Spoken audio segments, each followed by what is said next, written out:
À présent, est-ce que vous devez fuir ou gérer la frustration?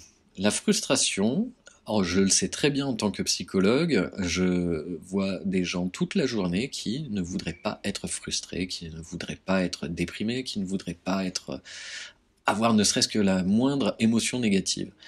Et c'est absolument faux. C'est-à-dire que vous avez besoin de ces émotions négatives pour pouvoir ressentir les émotions positives derrière. Et la frustration en fait partie. La frustration a plusieurs fonctions, mais notamment une qui est de créer une nouvelle stratégie pour aller vers son but. Je n'ai pas eu ce que je souhaite, je suis déçu, comment puis-je l'obtenir malgré tout?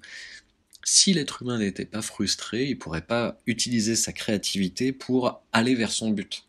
Si à chaque fois qu'on avait un besoin, un désir, on obtenait ce qu'on voulait, l'être humain serait, je dirais, presque stupide parce qu'il n'aurait jamais besoin de créer une nouvelle façon de faire pour aller vers son objectif, vers son but.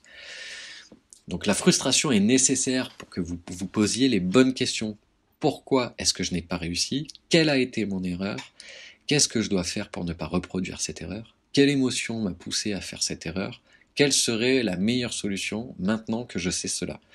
Si vous n'êtes pas frustré, vous n'allez pas vous remettre en question. Si vous n'êtes pas frustré, vous n'allez pas faire attention à vos biais cognitifs.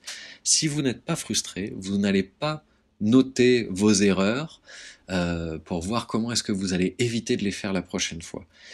Donc, moi, je vous dirais plutôt qu'il faut apprendre à gérer votre frustration parce que ça va être le meilleur moteur de remise en question qui va vous aider sur le long terme à avoir des plus-values plus conséquentes et à mieux sécuriser votre capital et à moins le dilapider. Donc, la frustration est davantage un allié qu'autre chose.